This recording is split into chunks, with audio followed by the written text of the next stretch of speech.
Welcome back, everyone. This is Igor, and we are back with part 2 of the Forge of Blood preview gameplay. Right, so right off the bat, you might notice that this is a slightly different strategic map, I guess, layout than before. If you recall, last time we played, we had just taken over the region of Alcanim, and we stopped it there. So what I've gone ahead is actually take the party that we had with Tavius, the first Talon, and pushed our way west and south here a little bit. So Atris, Palatea, and Tanis. We're just going to park him here for a second, right there. And if you pause it, we also made a second party here, party 2, and pushed south to take over some of the claimant lands here. But I'm going to send him to Shieldon to see if we can take on a new quest there. Right. So what I want to do with this video is to show you the party management, the hiring, and talk a little bit about the bloodlines, and also maybe end with the PDT and the war at large. So we've got 2 parties out in the field, and if you go to the party management, you'll see that in our garrison we have 3 characters just sitting there doing nothing. 3 is the minimum number of characters to have in a party, so we can go ahead and make a party immediately, or we can also reinforce it. So going into the recruitment pool here, you'll see that we have some humans and a couple fallen that we can hire. Now humans and fallen are part of the different bloodlines in our game. Humans are the most populous and numerous bloodline, well, race really, in Ateris, and they also happen to be the weakest. Mechanically, they start off with 4 strength, endurance, and 3 agility and dexterity, which isn't much. Whereas if you see with the Fallen, they start off with 6 across the board, but receive a penalty to Magritte control. So, we have a decent amount of money, so we can actually hire whoever we want right now. We'll use Lori with... Hold on, I do want a range character for us for this party.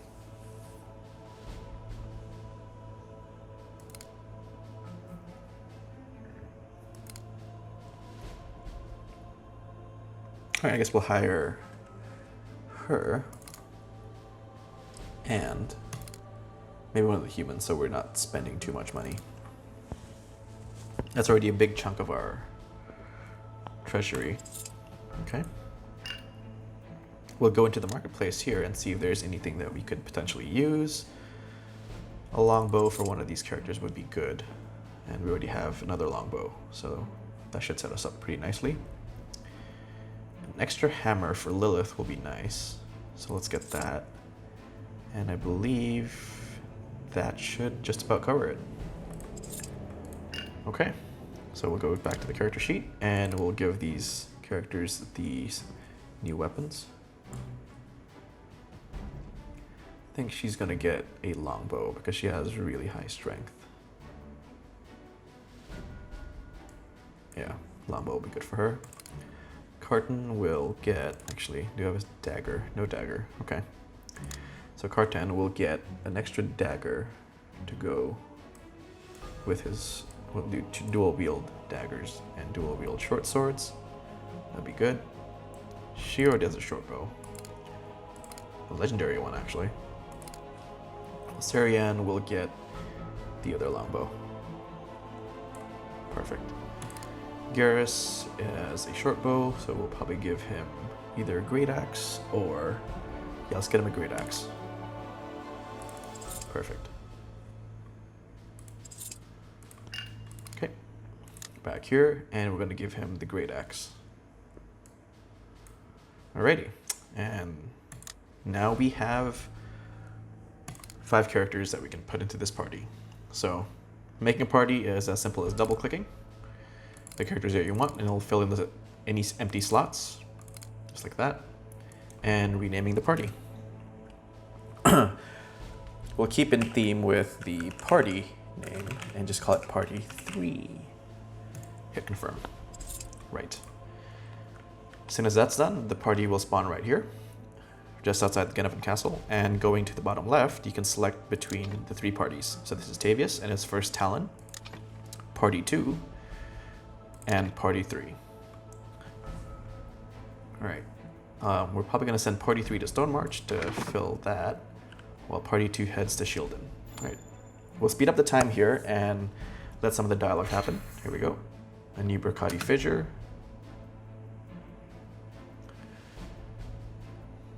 Speed some more. A new quest. And there we go. This is our brother, Laven the King, not very pleased with us and the choices that we made so far. We'll go ahead and pick a fight and say some mean things to him, because why not?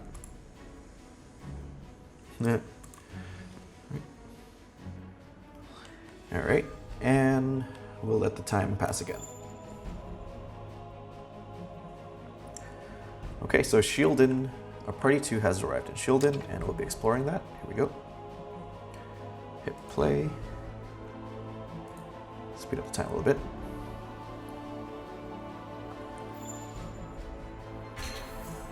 Reports that entire region has been overrun by brigands. This is true. Okay, sure. And let's take a look at what the other quest is going to be. I'll try to keep this one short and just do one of these 2 battles. So let's take a look. Oh, right. Triple speed. Here we go. 8 days to... Can we even reach that in 8 days? Hang on 1 second. Party 3. It takes 7 days to reach it. And this is the rock, the rat, and the pond. What's the quest called? 9. Okay. Interesting. Very well. Alright, so I think we're going to go ahead and do the State of Lawlessness, because that seems more... Yeah. I don't think Party 3 is well equipped for this fight, so we're going to go ahead and do Party 2's fight instead for now. Alright, this will be the final battle that we'll show here in this preview, so hopefully it's a good one.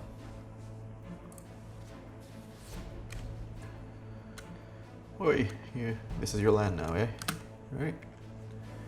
Take me to the enemy. He's excited. Alrighty. As before, pressing F will remove foliage and other blockers from your camera view, and you can rotate like that. And let's take a look, see here. Short bow, short sword, maul. Okay. There's one unknown here, but I think we can try to get the engagement started very quickly just by going here, swapping out our stone into the teleport door, and teleporting our people forward a little bit. Let's see. That would put me right next to them.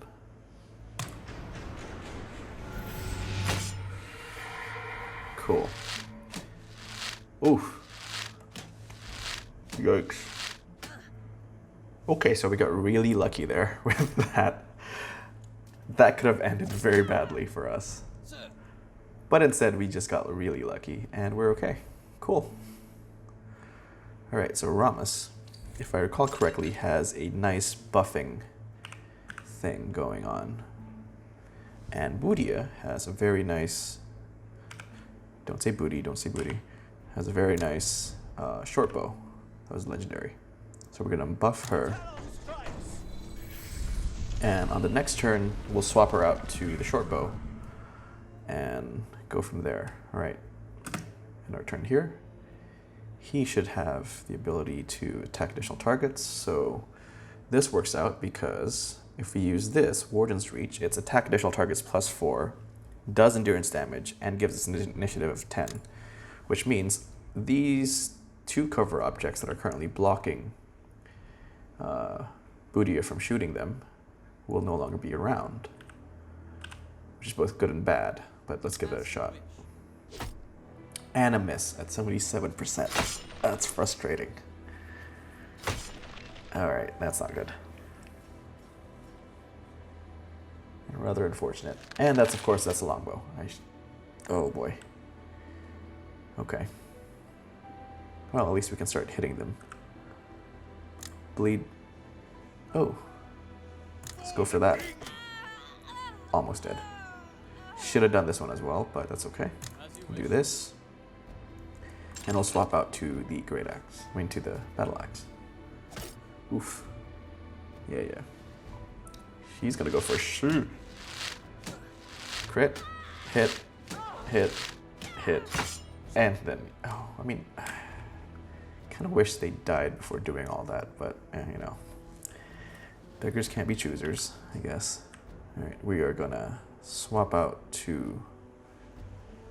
Okay, take a step back. Swap out to the mall. And hit him. There we go.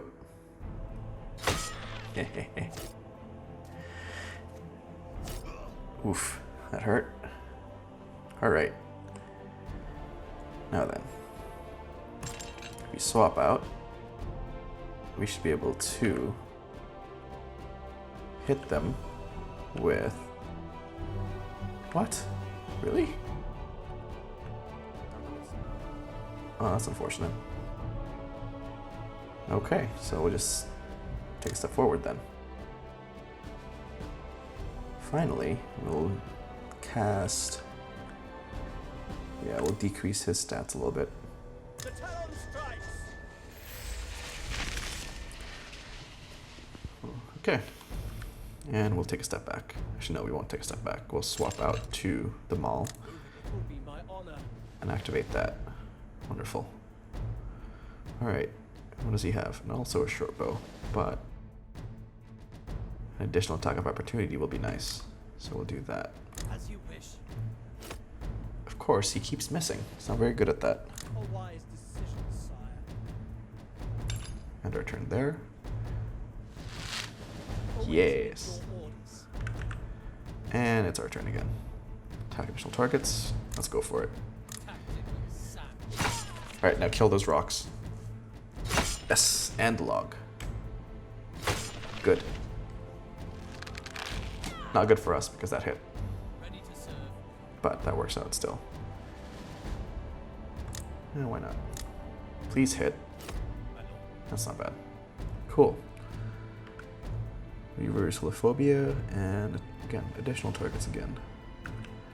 Yeah, we're just gonna... Why did they keep missing? That's fine. Alright, we will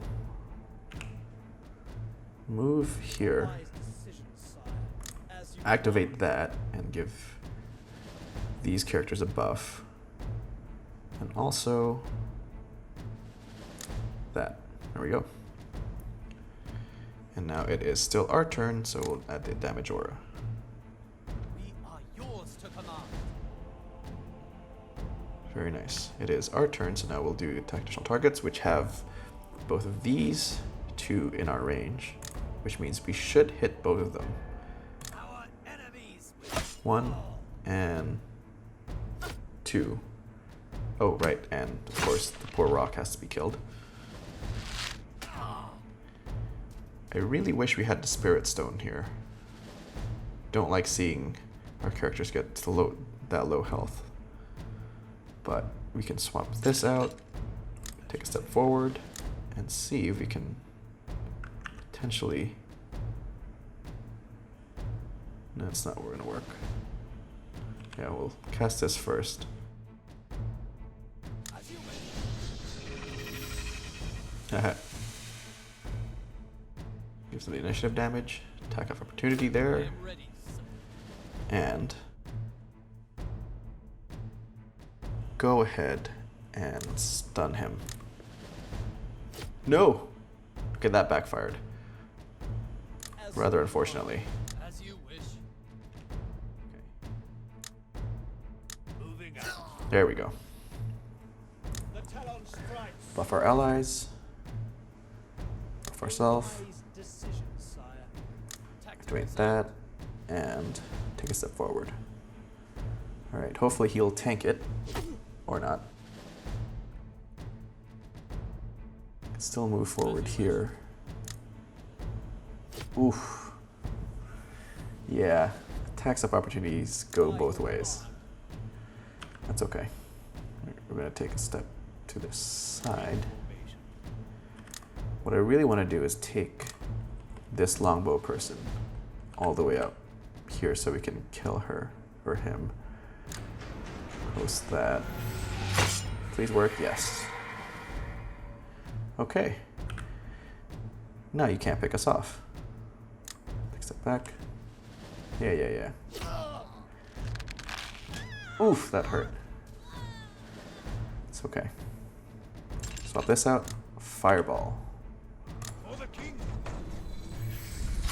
Yeah, there we go. That feels good. End our turn. Yeah, let's go for it. Add the days. Should be a one-hit kill. Or not. Right, we had the catapult up there. That's... What would you have me do? At least she will be in range. So we can pull her forward a little bit now. There we go. And swap this out. There we go. I know. But this will be quick.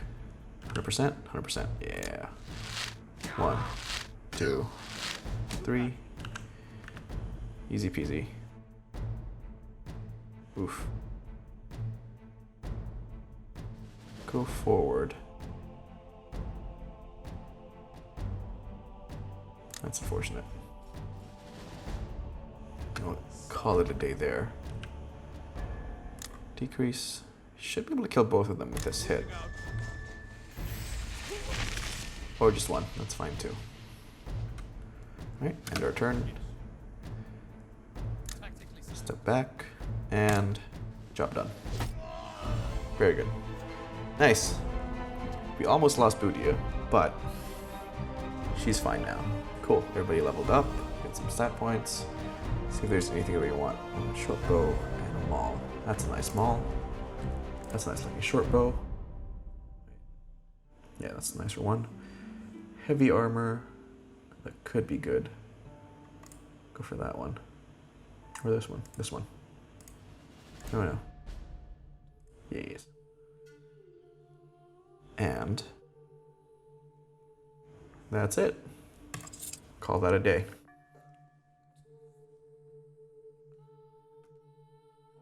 Quest is done. And Shieldon's ours. Cool.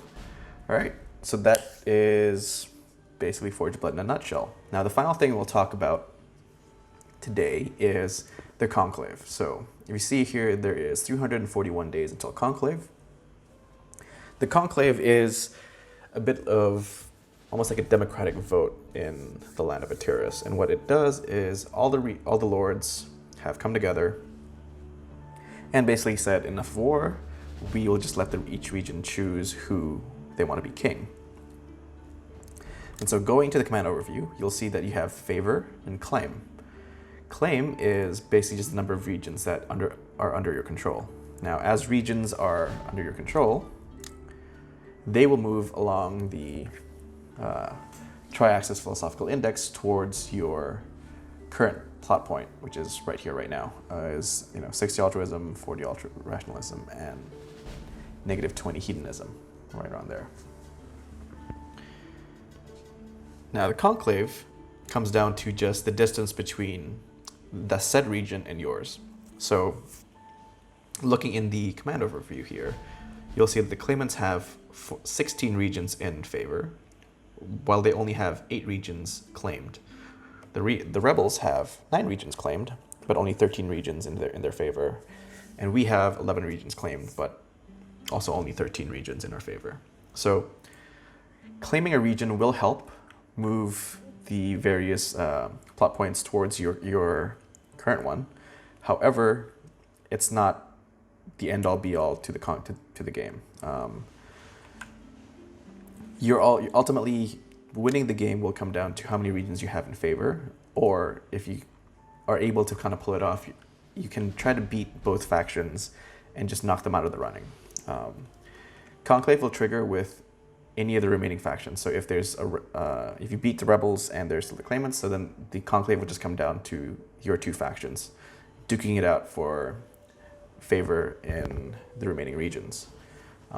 If there's all three, like it is right now, the claimants would likely win this one because they have 3 more regions in their favor than we do. But we do have a few more regions that we have claimed, and that these regions will slowly, over time, move towards our philosophical index plot point as time goes by. There we go. And that's basically it. The end game will come down to your choices in the conquest and in the story arcs, as you can see here. The Bastard, the Prince, and the Lady is the claimant arc, which if we wanted to chase down, we still have to wait for some of the events to trigger.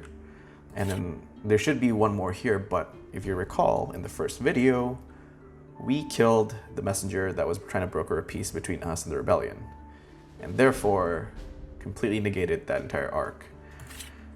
So choices do matter a lot, both in the tactical sense with how you position your troops, how you build your characters, and also in the political sense in how you choose to engage in the different quests and engage in the different arcs.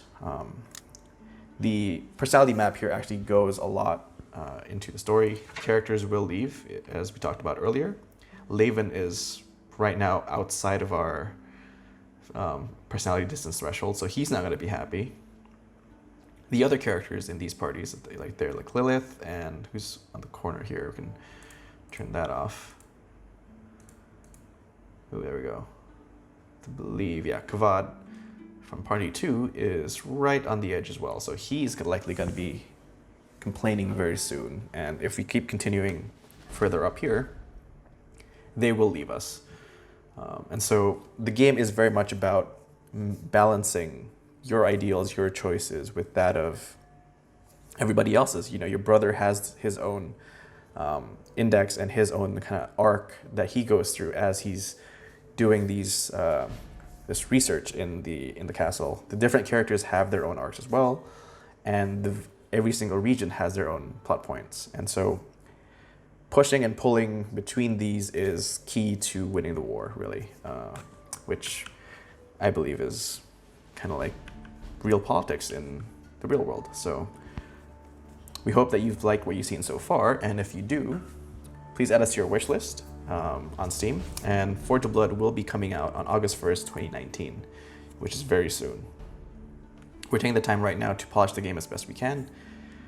Do note that the build I am playing right now is a bit of an older build, so there might be a few rough edges still here and there.